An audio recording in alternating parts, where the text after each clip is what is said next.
Hello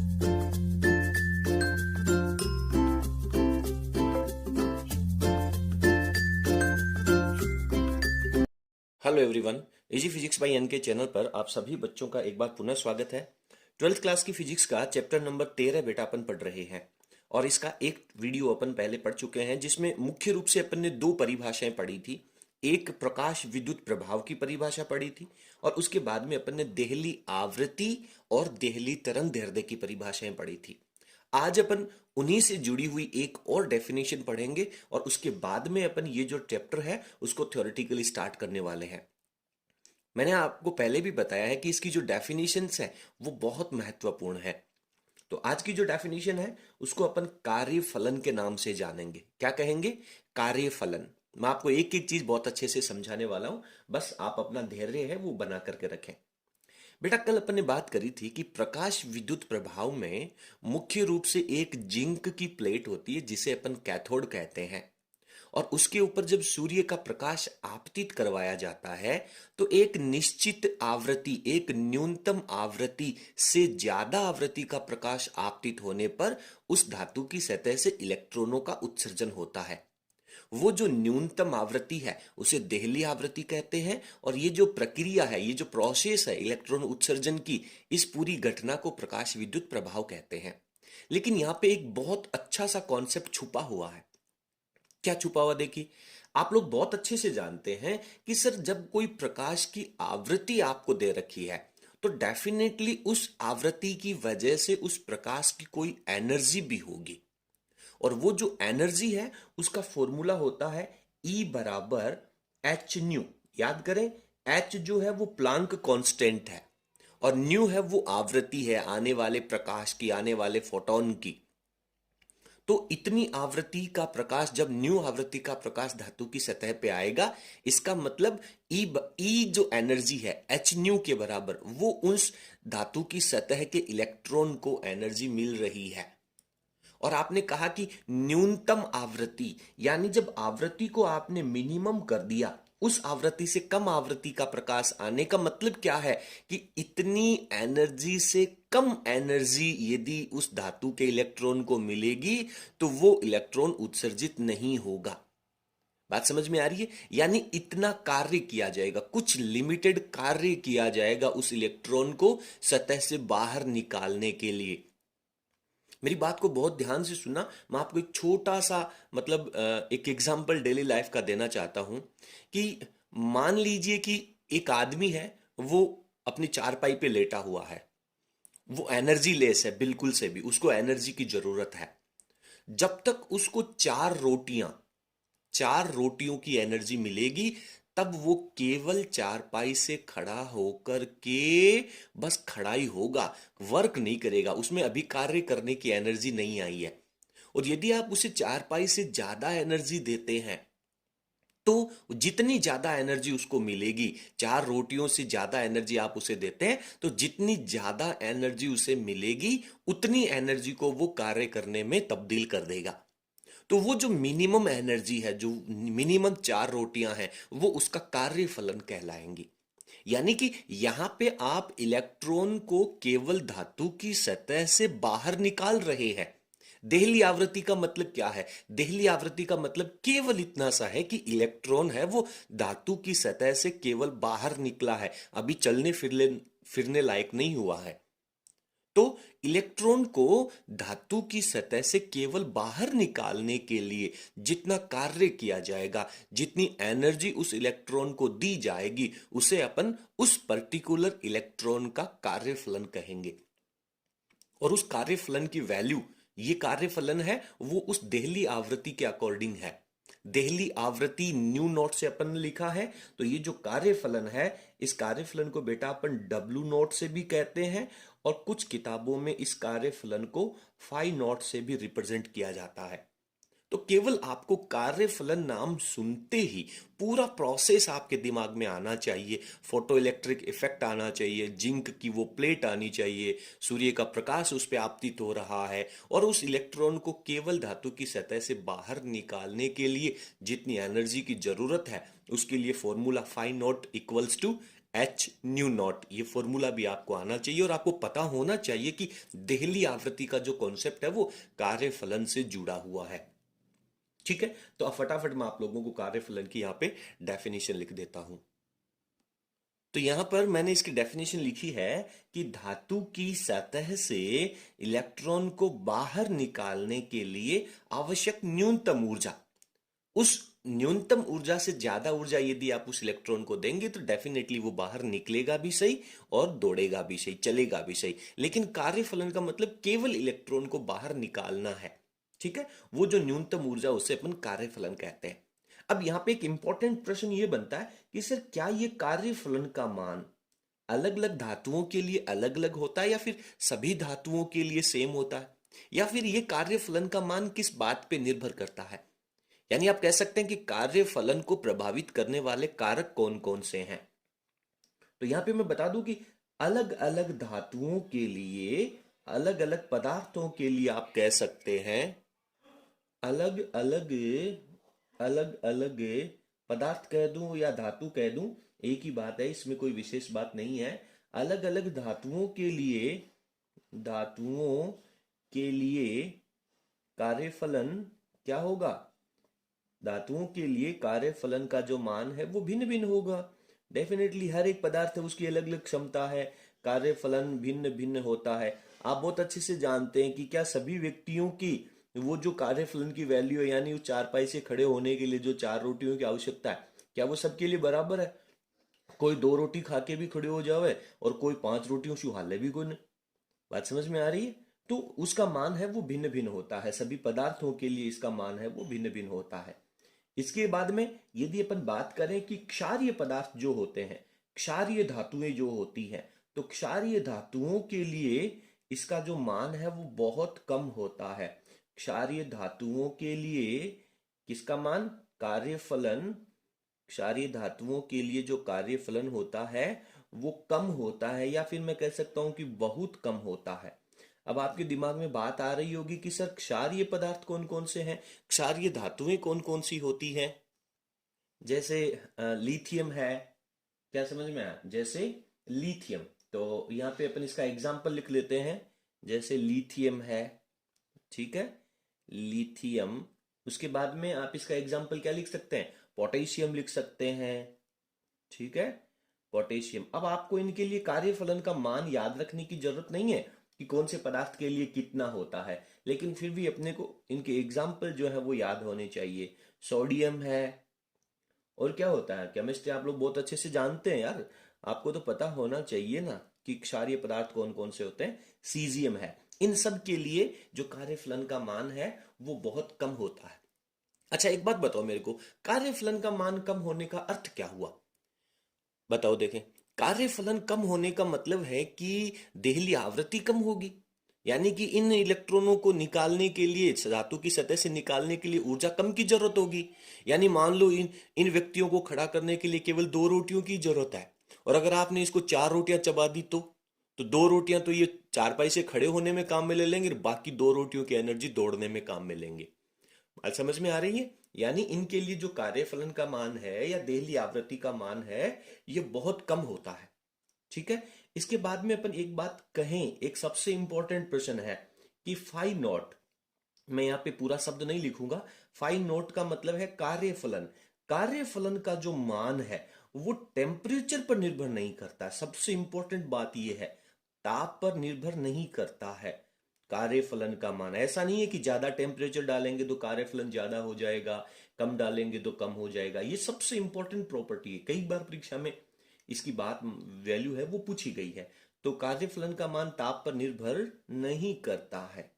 ठीक है, इसके बाद में तो सर करता किसके ऊपर है? ये अलग अलग धातुओं की प्रकृति पे निर्भर करता है। धातु की सतह के ऊपर यदि कोई अशुद्धि या कुछ कचरा वगैरह पड़ा है तो भी कार्यफलन का मान है वो परिवर्तित हो जाता है।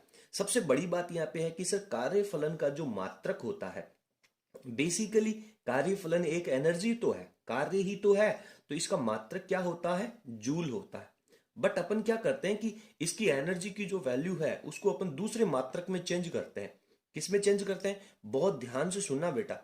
यदि जूल में आपके पास एनर्जी या कार्य है और उसमें आप 1.6 इंटू 10⁻⁻19 कुलाम का यदि आप भाग लगा देंगे तो ये जो मात्रक है वो इलेक्ट्रॉन वोल्ट में बदल जाएगा। बात समझ में आ रही है? इलेक्ट्रॉन वोल्ट में बदल जाएगा। ये मैंने एक छोटा सा कॉन्सेप्ट भी बता दिया है कि जूल को इलेक्ट्रॉन वोल्ट में या फिर इलेक्ट्रॉन वोल्ट को जूल में। ध्यान दें, इलेक्ट्रॉन वोल्ट यदि वैल्यू है तो ये जो 1.6 10⁻⁻19 है ना, ये दूसरी तरफ मल्टीप्लाई में चला जाएगा। और जब इस इलेक्ट्रॉन वोल्ट की वैल्यू को एक इलेक्ट्रॉन के आवेश से मल्टीप्लाई करेंगे तो ये किस में बदल जाएगा? जूल में बदल जाएगा। तो ये कॉन्सेप्ट आपको अच्छे से क्लियर होना चाहिए। बहुत सारे इसके न्यूमेरिकल्स आते हैं कई बार जब इनको इंटरचेंज करना होता है। ठीक है, तो ये बात हुई अपनी कार्यफलन की। तो इस तरीके से कार्यफलन का जो टॉपिक है वो अपना यहाँ पे कंप्लीट हो जाता है। फटाफट आप वीडियो की स्क्रीन को पॉज करें और अपने जो नोट्स हैं वो अच्छे तरीके से लिख लें। अब अपन आगे चलेंगे और उसके बाद में जो फोटो इलेक्ट्रिक इफेक्ट है उसके जो एक्सपेरिमेंट है, उसके जो रिजल्ट्स हैं, उनके ऊपर चर्चा करने वाले हैं। चलिए, तो अब अपन जो टॉपिक पढ़ने वाले हैं बहुत ध्यान से पढ़ना। हो सकता है कि थोड़ा सा वीडियो अपना लंबा हो जाए, लेकिन मैं इसकी एक एक बात को आपको अच्छे से एक्सप्लेन करने वाला हूं। अपना टॉपिक है कि प्रकाश विद्युत प्रभाव जो अपन ने पढ़ा है थ्योरेटिकली, उसका प्रायोगिक, उसका एक्सपेरिमेंट अपन पढ़ेंगे। और उस एक्सपेरिमेंट के जो रिजल्ट्स आएंगे, परिणाम आएंगे, उन परिणामों को पढ़ेंगे। और वो जो परिणाम आएंगे उनकी व्याख्या भी अपन करने वाले हैं कि ये परिणाम ऐसे क्यों मिले। बात समझ में आ रही है? तो सबसे पहले इसका जो प्रैक्टिकल डायग्राम यहाँ पे है, जो एक प्रायोगिक व्यवस्था दे रखी है, उसका चित्र मैंने यहाँ पे बनाया। बोर्ड परीक्षा में 1 नंबर का केवल ये प्रायोगिक व्यवस्था का चित्र भी पूछा जाता है। अब ये जो प्रायोगिक व्यवस्था का चित्र है वो थोड़ा सा अपने बुक में थोड़ा कॉम्प्लिकेटेड है। मैंने यहाँ पे इजी बनाने का प्रयास किया और अपन इसके हर एक भाग को समझने वाले हैं। देखिए, सबसे पहले ये मेरे पास एक निर्वात, यानी इसमें से हवा को बाहर निकाल दिया गया है और क्वार्ट्ज कांच की नलिका है। कांच की नलिका है, ये खोखली है बिल्कुल अंदर से, निर्वातित है। इसमें 2 इलेक्ट्रोड आपने लगाए हैं और ये दोनों इलेक्ट्रोड हैं वो ये प्रकाश के सुग्राही हैं, यानी प्रकाश के प्रति संवेदनशील हैं। एक को आपने कैथोड कह दिया और एक को एनोड कह दिया। बात समझना मेरी, ठीक है? सूर्य से आने वाला प्रकाश हमेशा एंड हमेशा कैथोड के ऊपर ही आपतित करवाना है। ठीक है बेटा? अब कैथोड के ऊपर जब ये प्रकाश आपतित होगा तो अपन ने पढ़ा है कि इस धातु की सतह से जब देहली आवृत्ति से ज्यादा आवृत्ति का प्रकाश आपतित होगा तो क्या होने वाला है? इस धातु की सतह से इलेक्ट्रॉन उत्सर्जित होने वाला है। और वो जो इलेक्ट्रॉन है वो इलेक्ट्रॉन यहां से गति करता हुआ, देखो यहां से बहुत सारे इलेक्ट्रॉन निकलेंगे, वो ऊपर की तरफ भी जाएंगे, इधर भी, नीचे की तरफ भी, रैंडमली डायरेक्शन में जाएंगे। बात समझ में आ रही है? अब अपन इस एक्सपेरिमेंट में बहुत सारे बदलाव करने वाले हैं। मेरी बात को आप धीरे धीरे समझना, धीरे धीरे करके कॉन्सेप्ट पूरा क्लियर होने वाला है। लेकिन कुछ जो इलेक्ट्रॉन है वो यहाँ पे आपके पास एनोड पे पहुंच जाते हैं। अरे हजारों निकलेंगे तो उसमें से भूले भटके 2-4 तो पहुंच ही जाएंगे ना यार, क्योंकि सभी दिशाओं में निकलने वाले हैं। तो कुछ तो इस डायरेक्शन में आएंगे अधिकता की वजह से। तो 1-2 इलेक्ट्रॉन जब इसके ऊपर पहुंचेंगे और आगे ये सर्किट कंप्लीट जुड़ा हुआ है। अभी मैं आप लोगों को बता दूं, मेरी बात को ध्यान से सुनना, कि अभी आप इस पूरे सर्किट को मत समझो। आप केवल इतना समझ लो कि ये इतना सर्किट बना हुआ है और यहां पर बैटरी नहीं जुड़ी हुई है, आपने डायरेक्ट एक वायर जोड़ रखा है। तो क्या होगा? आप सोचें कि इस कैथोड के ऊपर से जब इलेक्ट्रॉन निकला तो यहां पर धनावेशित प्लेट हो गई है, ठीक है?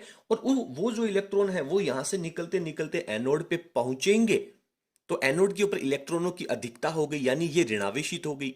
और अब इनको बाईपास एक रास्ता मिल रहा है वायर का। तो ये जो जितने भी इलेक्ट्रॉन एनोड पे पहुंचेंगे वो यहां से दौड़ते हुए और वापस कैथोड के ऊपर आ जाएंगे। तो इस तरीके से आपने कोई बैटरी भी नहीं जोड़ रखी और परिपथ में बहुत कम मान की, अल्प मान की विद्युत धारा भी प्रवाहित होती है। ये जो विद्युत धारा प्रवाहित हो रही है इसे प्रकाश विद्युत धारा कहते हैं। प्रकाश की वजह से परिपथ में विद्युत धारा प्रवाहित होती है। बात समझ में आई? बस इतना कॉन्सेप्ट आप समझ लें। अब इसके बाद में अपन क्या करने वाले हैं, मेरी बात को बहुत ध्यान से सुनना बेटा। ये आने वाला जो प्रकाश है इसकी 2 भौतिक राशियां हैं, 2 प्रॉपर्टीज हैं। एक इसकी आवृत्ति है और एक आने वाले प्रकाश की तीव्रता है। तो एक बार अपन आवृत्ति को कांस्टेंट करके तीव्रताओं को चेंज करेंगे और फिर तीव्रता को कांस्टेंट करके आवृत्ति को चेंज करेंगे अलग। ये एक्सपेरिमेंट हजारों बार किया गया है।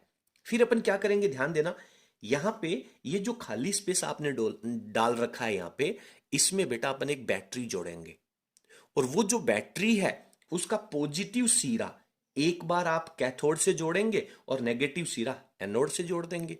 पूरा का पूरा एक्सपेरिमेंट आप फॉलो करेंगे।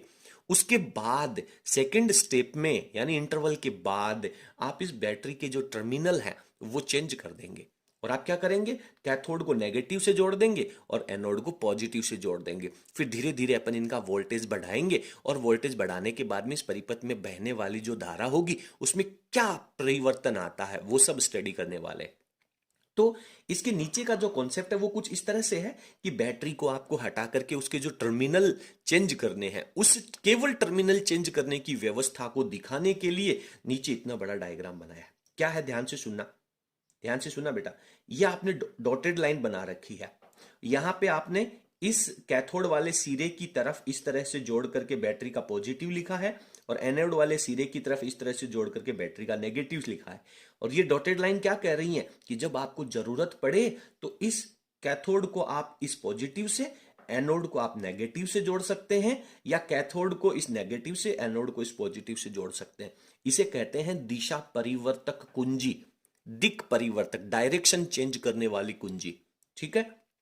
इसके बाद में आप जब बुक में देखेंगे तो आपको यहां पे एक धारा नियंत्रक जुड़ा हुआ नजर आएगा। वो धारा नियंत्रक एक्चुअली क्या करता है कि इस बैटरी का जो वोल्टेज है उसको चेंज करने का कार्य करता है। और वो ना जोड़ करके मैंने इस बैटरी के बीच में एक एरो मार्क लगा दिया है। इस एरो मार्क का अर्थ यही है कि ये वोल्टेज चेंज करने वाली बैटरी है। आप 0 वोल्ट से इसकी वैल्यू बढ़ा सकते हैं, घटा सकते हैं, जो अपना स्टेबलाइजर होता है उसकी तरह कार्य करता है। इसके समांतर क्रम में अपन ने एक वोल्ट मीटर लगा दिया है जो इसके वोल्टेज को नापेगा और यहाँ पे एक कुंजी लगा दी है। आप इसकी स्क्रीन को पॉज करके ये जो डायग्राम है वो अच्छे तरीके से अपनी कॉपी में बना लें और समझ लें। 1 नंबर का डायग्राम है, ये परीक्षा में पूछा जाता है। ठीक है। अब थोड़ा सा अपन इस उपकरण की बनावट के बारे में और इसकी जो प्रोसेस है, वर्किंग प्रोसेस है, उसके बारे में मैं यहाँ पे लिख देता हूं। उसके बाद अपन एक्सपेरिमेंट है उसको स्टार्ट करने वाले हैं। ठीक है बेटा। तो यहां पर मैंने बहुत शॉर्ट फॉर्मेट में लिखने का प्रयास किया है कि इस प्रयोग में निर्वातित यानी निर्वात कांच नलिका होती है जिसमें एनोड और कैथोड लगे होते हैं और इन एनोड और कैथोड के मध्य विभवांतर उत्पन्न करने के लिए बैटरी लगी होती है जब आवश्यकता होगी, जब अपन एक्सपेरिमेंट को आगे बढ़ाएंगे। ठीक है। दहली आवृत्ति से अधिक आवृत्ति का प्रकाश जब कैथोड पर आपतित किया जाता है तो इससे इलेक्ट्रॉनों का उत्सर्जन होता है और उन इलेक्ट्रॉनों में से कुछ इलेक्ट्रॉन जो हैं वो एनोड पर पहुंचते हैं और जिससे परिपथ में अल्पमान की विद्युत धारा प्रवाहित होती है। ठीक है। तो ये अपना एक्सपेरिमेंट का बनावट है और इसका कार्य प्रणाली है, सिंपल।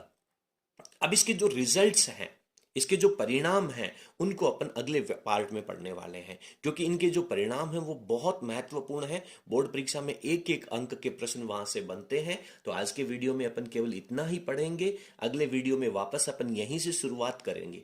ठीक है। चलिए, आपको हमारा कंटेंट कैसा लगा कमेंट सेक्शन में हमें जरूर बताइएगा और यदि आपको हमारा वीडियो पसंद है तो प्लीज आप इसे लाइक करें और इसे अपने सभी मित्रों के साथ शेयर करें। बहुत बहुत धन्यवाद। Thank you.